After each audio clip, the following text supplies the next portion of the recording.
Welcome to Despicable Maine, the podcast that shows you how despicable the state of Maine really is. Today on the show, we're going to be talking about prosecutors and lawyers and what their job really is, along with how to file a bar complaint against a crooked prosecutor, judge, or lawyer. So stay tuned for episode 4 of the Despicable Maine podcast. First, I'd like to thank everybody for all your tips and stories you have sent in, as well as those that have purchased fear gear from the website. By wearing this fear gear into Maine courts, you're telling them straight out that you better play fair. So let's get started and talk about prosecutors and lawyers. The first thing you want to understand is these people do not care. They're not looking for anything logical or anything that's based on any real evidence. What they do and what their job is, as useful idiots or disposable heroes, is to just toe the party line, to try to discourage people from challenging any decisions and taking your case to trial. The basic MO for a lawyer is to make a deal with the prosecutor, which is why over 90% of cases are done in plea deal. Now, the big price that you pay for these lawyers is not for expertise in any type of law. The price you pay for a lawyer is for the friendships between them and the prosecutor. So when you hire a lawyer, you're paying for a friend on the inside and their connections, which is why people that don't graduate in the top of their class in law school become lawyers and not prosecutors and judges. Only the middle and upper rung of the class become prosecutors and judges. It's more evidence of how vile that lawyers really are, but prosecutors are the worst of the worst. Prosecutors like to withhold evidence, and this is prosecutorial misconduct, which is withholding exculpatory evidence that might be useful to the defendant. And this abuse is at epidemic levels all over the United States. And prosecutors all over Maine have been doing this for years. If they have any evidence like a dash cam or a tape or something, they will try to hide it from you or go so far as to even edit it so it is taken out of context. They do this shit all the time. So one thing that you need to be very aware of when dealing with these rogue courts is they will, by default now, intentionally try to hide evidence if it proves that you're innocent. They have been caught over and over editing 911 tapes to take something out of context. They have even been known to Photoshop images. These people are the worst of the worst. And nowadays, they just seem to do this by default. So if you are charged with any type of crime in the state of Maine, and you have any evidence that might prove your innocence, like a dash cam or an audio tape or anything of that nature, you want to get your hands on it as fast as you can, because they will accidentally lose it or claim to accidentally lose it. Put it this way, if it doesn't help them in proving that you did something and it helps you, it'll be lost. That's just how it works. So if you have a prosecutor that is hiding evidence, file a bar complaint against them, because they do this stuff all the time. If you can catch them, they will immediately drop the case, and with any luck, you can get sanctions placed against them. While you're going through this nightmare in the court system, you may also file a motion for Brady violation. If the judge agrees, they will drop your case. And keep in mind, the Brady violation may be your ace in the hole, because Brady violations are at an epidemic level throughout Maine and the United States. The prosecutors are doing this just to get a conviction because they get money for every conviction. So this is one violation that they do all the time that you should be able to identify. These prosecutors are the lowest of the low, vile pieces of garbage to do this stuff. It'd be pretty difficult to get much lower than a prosecutor.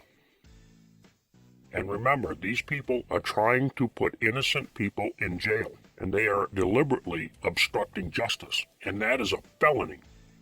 And what it is there's different rules for the ruling class and then the rest of us. And this is why somebody needs to do something and hold these scumbags accountable. Playing God with people's lives for just to make a few bucks. And you must know how it is by now. If you ask a question that they don't like, they will hold you in contempt and order a psychological evaluation. But when prosecutors do it and commit felonies, right there in open court, and even when they lie directly to the judge, which is a felony under Title 18, Section 1001, and the judge even knows they're lying, nothing is done about it. Why? Because they are different rules, and the rules simply do not apply to government. The rules only apply to the peasants or the little people. That would be us. The rich and those in the government simply do not have to follow the same rules that we do. In order to see this double standard in action, just look in the news. I made the video about ex-state police Andrew Demers, who was charged and convicted with raping a 4-year-old girl. Didn't go to prison, didn't get probation, didn't get nothing. He cried in court. I guess that was good enough. And then you see other stories about some guy got caught with a couple pictures on his phone or computer or some shit, and he goes to prison for 4 or 5 years, and probation and all kinds of shit. There's clearly double standards in the judicial system. In Maine, it's so bad, men and women sentences completely different. Women can get away with murder, men, not so much. Jill Isle hit and killed Arthur Smith one night in Trenton, Maine. She was tested and found to have alcohol in her system and wasn't prosecuted or even indicted. Carletta Bisano outright refused to file an indictment against Jill Isle, and this is because Jill Isle is Jeff Toothaker's paralegal, and Jeff Toothaker works for the district attorney's office. No conflict of interest there. Two totally different sets of standards. I remember a long time ago, way back in about the early 90s. Way back then, there was 2 probation officers in Ellsworth, a lesbian named Renee Haig, and the most evil tyrant to ever walk the earth next to Adolf Hitler, Mike Dale.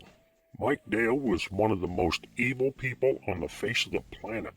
He was a man that would always go out of his way to make people's lives a living hell for absolutely no reason whatsoever. He would show up at your door and ransack your house looking for anything. Empty beer bottles he would throw you in jail for, because to him it was proof that you drank a beer. He would literally tip everything upside down in your place looking for anything. Take all the coats out of the closet, rip them apart, and look for, through the pockets and stuff, trying to find a spare joint or a seed or something. And around the early 90s, his son got caught raping an underage girl. But because his best friend was Mike Povich, the district attorney, it never went to trial or even proceeded any further in the court. After about 5 years of this never going to trial, the family of the girl and the girl that it happened to started to make a stink in the local newspaper. This Mike Dale was finally shamed enough to move to Bangor and be a probation officer up there and make people's lives a living hell. It never did go to trial. His son was never prosecuted for this outright rape of an underage girl. They just kept putting it off and eventually forget about it. When these crooks like Mike Dale get shamed, all they do is move to a different city and practice their craft there. And always remember, these people are molded day to day not to care. That's because they don't see us as human beings. They see us as no more than cattle that are being harvested. None of them see us as equals. They don't give a damn. This is why they lie to you and never answer questions directly. Do they have principles of right and wrong? How many lawyers do you know that actually go by what's right and what's wrong, as opposed to legal or illegal, or whatever the hell another judge or another lawyer will let him get away with?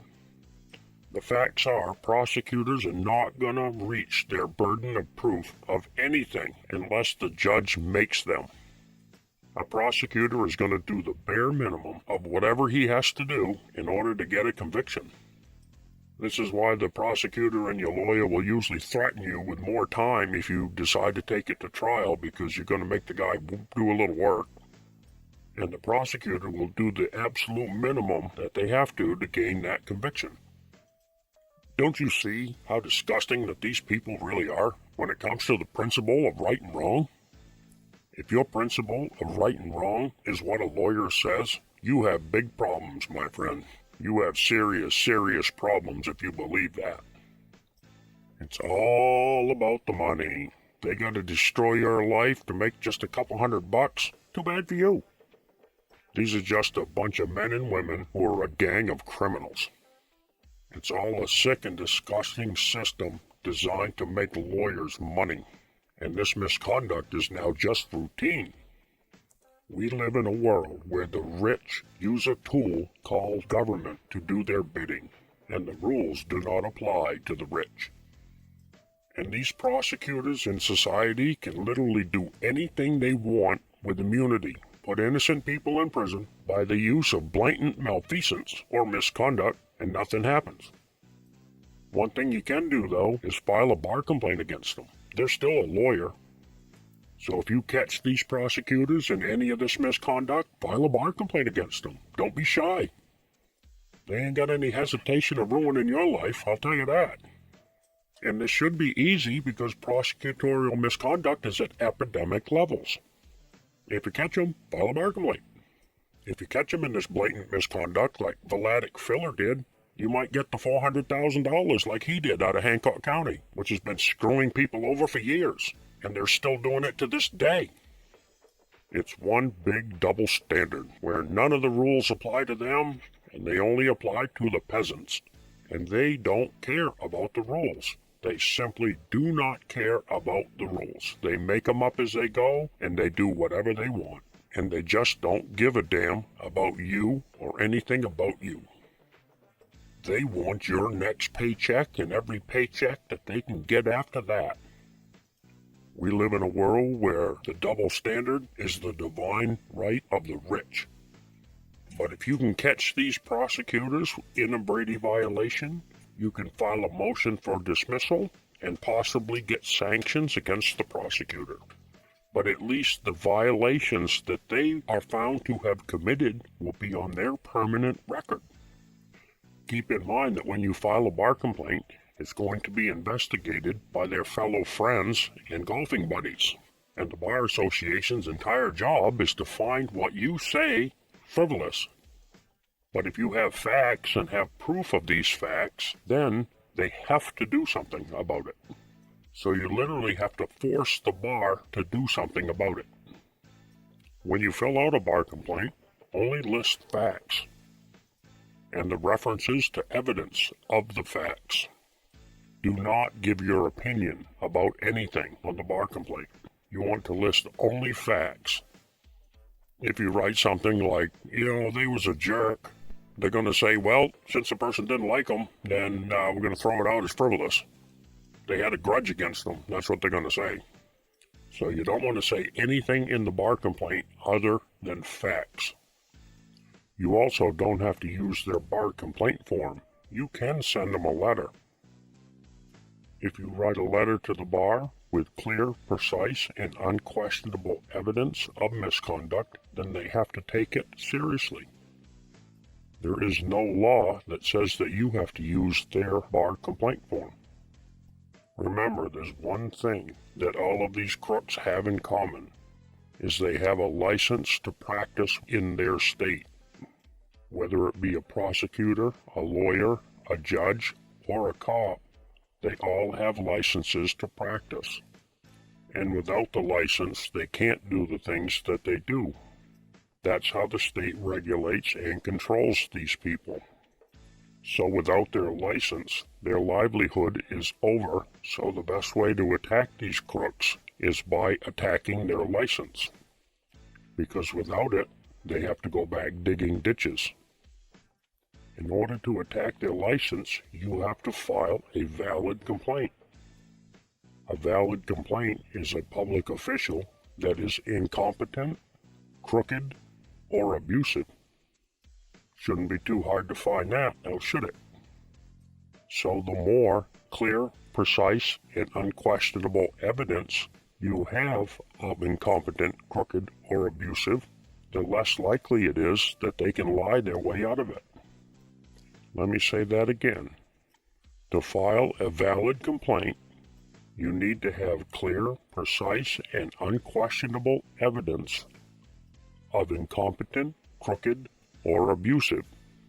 And in your complaint, you must provide the details of that. Like I said, it shouldn't be too difficult. Whatever county you're in the state of Maine, they're really just sitting ducks. They practice this misconduct so much. In your complaint, if you do not have clear, precise, and unquestionable evidence of incompetent, crooked, or abusive, it will be thrown out as frivolous. According to the bar rules, a frivolous complaint is defined as illogical, fantastic, or incoherent. Like you were saying that the guy is an alien, or brought by a charging party acting in bad faith, like you're calling the person names, or stereotyping them, or bad-mouthing them. And remember, the job of the people at the Bar Association is to find your complaint frivolous. As long as you have clear, precise, and unquestionable evidence of incompetent, crooked, or abusive, you have a valid complaint, and they have to accept it, whether it be on their piece of paper or with you writing a letter. Once you have clear, precise, and unquestionable evidence of incompetent, crooked, or abusive, you need to have proof of the following: malfeasance, nonfeasance, or misfeasance. Let me explain. Malfeasance means the willful commission of an unlawful or wrongful act in the performance of a public official's duties, which is outside the scope of the authority of the public official and infringes on the rights of any person or entity. That means that while they're on the job, if they do anything unlawful or completely wrongful that infringes on your rights or any person or entity's rights, that is malfeasance. And here's nonfeasance. Nonfeasance means the willful failure to perform a specific act which is required part of the duties of a public official. Now, a prosecutor's job is to prosecute people. And if a prosecutor is just willfully not prosecuting somebody because they are a friend or something, that is nonfeasance. Like when Carletta Bassano refused to prosecute Jill Isle for manslaughter when she hit and killed Arthur Smith on Trenton Road, and she refused to prosecute because she was a friend of Jeff Toothaker, which works for the district attorney's office. When she refused to prosecute this individual, that was nonfeasance, and she got away with it, and she should have been prosecuted for that. And then we have misfeasance. Misfeasance means the negligent performance of the duties of a public official or the negligent failure to perform a specific act which is a required part of the duties of the public official. So misfeasance is when the prosecutor intentionally hides discovery material from you because it might be favorable to you. That's the Brady violation, and they do it all the time. Hancock County should be called the misfeasance capital of the world.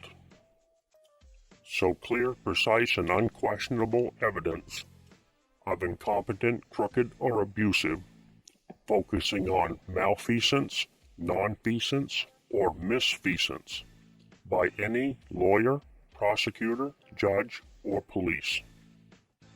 The complaints that will get them booted out of office is malfeasance and nonfeasance.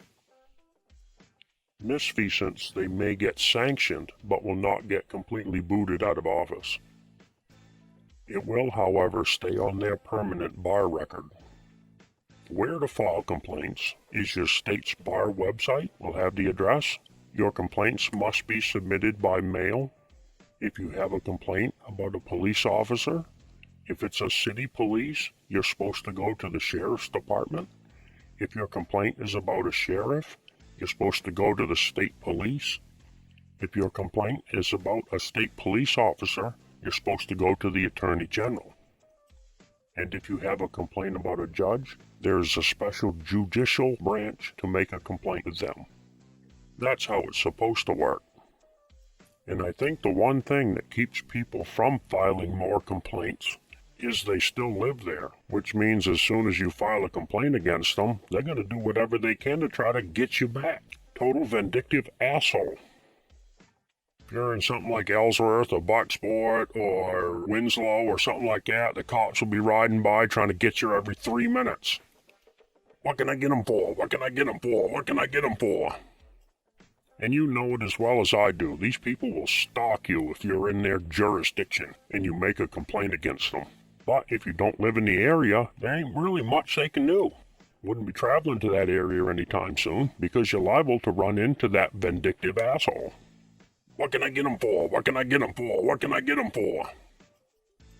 And if you do live there, you're going to have to stand up to yourself and not be bullied by these gang members. And you might be alright if you take a camera with you and make sure to be able to snap your camera on anytime they pull you over or anything. That's actually something I'd make mandatory if you live in Maine. You want to take a camera with you everywhere you go and videotape any encounters with these idiots. You will be treated a lot better if you have that camera in that person's face than without it. One thing you don't want to expect is to be able to use the footage of the body cam that they're wearing if you need it, because they will hide that in 2 seconds if it don't support the story they made up. Here's a story for you. I was sitting at my house one day when out of nowhere about 35 of these gang members come swarming in my driveway, all brandishing guns, and one even had a shotgun. And this is all because I missed a court date. I let them inside rather than have the door kicked down. Once inside, the gang ransacked my house looking for any contraband because I had bail conditions, and they couldn't find any. So while I was distracted by being held at gunpoint, the cops took wall decorations that I had on the wall, consisting of an old handheld crossbow with no string on it or arrows for it. They took an old survival hunting knife that was so dull you couldn't even cut yourself with it. It was a cheap piece of junk. They took a hatchet used to split firewood and a machete they found out in the garage, along with an emergency boat flare pistol I had for a boat. They piled all of these up on the kitchen table and took pictures of them, then confiscated them and arrested me for missing the court date. Now, while I was sitting in their jail, they gave me the discovery materials. The photos of all that in the discovery materials was all washed out and provided no level of detail to what the photographs even was. The next thing I know, I'm standing in court and the district attorney pulls out full-color photographs of the staged photographs. The photograph was as big as a magazine in full color and showed all these piled up on my kitchen table, and this is what the district attorney said at the trial. This photograph is proof of weapons to be used on anybody who dare walk through the door. It was then I realized that the washed out photographs in the discovery materials was these staged photographs. They washed them out because they didn't want me to see them and be able to understand that they had staged photographs that they was going to use against me. I can't believe how low these motherfuckers will go to get a conviction. Staged photographs? And then the district attorney brings it up in court like weapons ready to be used? I thought I was in the Twilight Zone. No, this is just Maine. And I never thought in a million years that they would actually stage photographs like that. And they did. I know what these low-life pieces of shit do because I lived through it. A living hell in that state. Being just continuously targeted for no apparent reason by these fucking assholes. It really is a despicable state. And the people that run it are despicable. And this is why I say living in Maine is theft of your life. There's no opportunity to do anything. The only good paying jobs are in government. It's the largest for-profit corporation by far in that state. way outdoes any sort of manufacturing. That's what these people do, is they manufacture lawbreakers. I knew a guy in Maine that was involved in a horrible automobile accident, a head-on collision. The guy was not under the influence of any drugs or alcohol, and he was charged with attempted murder with a dangerous weapon, the car. This traumatized this man so much he turned to drugs and overdosed, and is now dead. But this is what Maine Democrats want, more white suicides. One thing we really need to encourage as many young people, we also need more women. Today I saw a thing and it said a lot of men, white men, were committing suicide. And I almost thought, yeah, great. And then I thought about it a little more and I thought, well, maybe you shouldn't say that in public. I'd be surprised if the southern counties didn't have the court system the biggest business like it is in the northern counties. And that's when you know it is real bad. When the county court system is the biggest for-profit business in the entire county. For all of you that still live in the state of Maine, you can do better. Move to where a bag of potato chips is not a luxury and you have to pay a bigger tax. You'll be glad you did. And if you want to know how to get out of Maine, take a resume and put it on Indeed.com. Once you get a couple job offers in an area, just look it up and see what the ratio is. Make sure you're not moving back into a town with 7,500 people and 18 full-time police officers. And many people from Maine probably don't like big cities, and that's understandable. One thing I will tell you about large populated areas is they have a lot of opportunity. When you have a lot of opportunity, you have time to find out what you want to do in that area. If you like warm weather, move down south somewhere. If you don't really like warm weather, move west. There's a lot of country in between Maine and the Pacific Ocean. And a lot of those places are much better than anywhere in the state of Maine. On the other hand, if you're looking for a complete lack of jobs, long cold winters, short humid summers, with swarms and swarms of insects, then Maine is for you. You too can struggle during the winter just to stay warm because you can't afford anything. You can have fun barely having enough to eat. You can have predator police that are always looking to extort money for a wrong-colored sticker, and then because you couldn't pay the bribe on the sticker, to be further stalked, harassed, and arrested. I mean, what's wrong with you? You don't want to move to Maine already? Well, that's it for today's show. Remember to send your tips and stories to tips@despicablemane.org. Join us on the next episode of Despicable Maine Podcast when we go over more despicable dirty tricks by the scumbags in the state of Maine. And don't forget to like and subscribe. What can I get them for? What can I get them for? What can I get them for? Yeah, have fun with all that.